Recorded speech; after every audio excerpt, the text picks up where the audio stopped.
Hey guys, today's video is going to be a book review of Gideon the Ninth by Tamsyn Muir, the first of the Locked Tomb series, and I wanted to talk about it because I read it in about 2 and a bit days, thereabouts. Gideon the Ninth is set in an unforgiving universe, or rather a fairly goth one. Basically, necromancers are humanity's best hope, and they're all doing all sorts of stuff, but they also need to be protected, and thus they need a cavalier. Gideon the Ninth follows Gideon Nav, the new primary cavalier of the Ninth House, hence the name.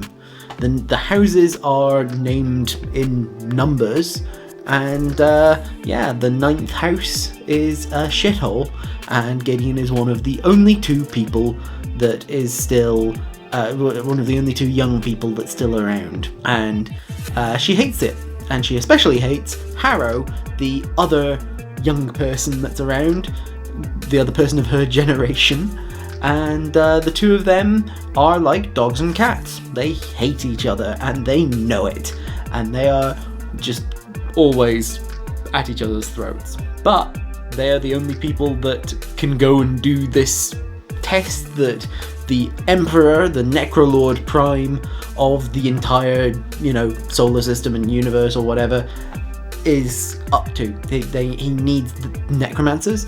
The necromancers need their cavaliers. So the heir and cavalier primary of each house has to go and do this test.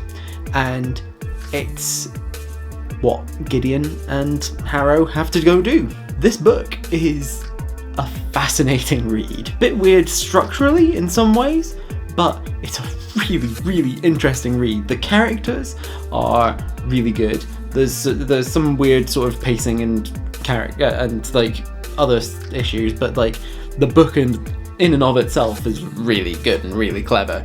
There's a lot that's really clever, and the writing style of it is just phenomenal.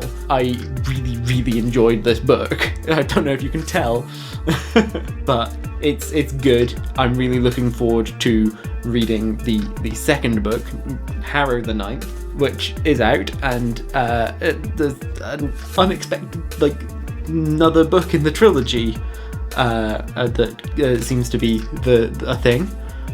From my little bit of research, because I'm wanting to get the next book. The blurb by Charles Stross on the front here. Lesbian necromancers explore a haunted gothic palace in space. That is the plot. The lesbianism doesn't even really come into it that much, but it's a thing, and I just really found this book a really refreshing read. There's a lot of really interesting stuff, and I think the thing that most took me, apart from just the character work, which was fantastic, and the mystery of it, which was so compelling, was the fact that necromancy is not like the bad thing. It's in most fantasy and science fiction stuff, it always ends up with necromancy is bad and all of that, and this does not do that overly much. The 8th house has got necromancers and everything, but they are also sort of like they're unlikable for other reasons.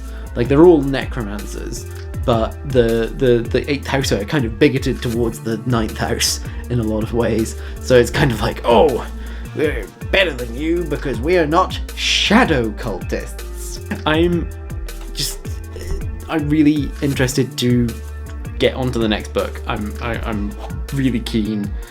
So probably as soon as I have an opportunity, I will be running into Waterstones and trying to find Harrow the Ninth, and for that measure, Nona the Ninth and Electro the Ninth, which I believe is the rest of the series, but I'm gonna have to look it up.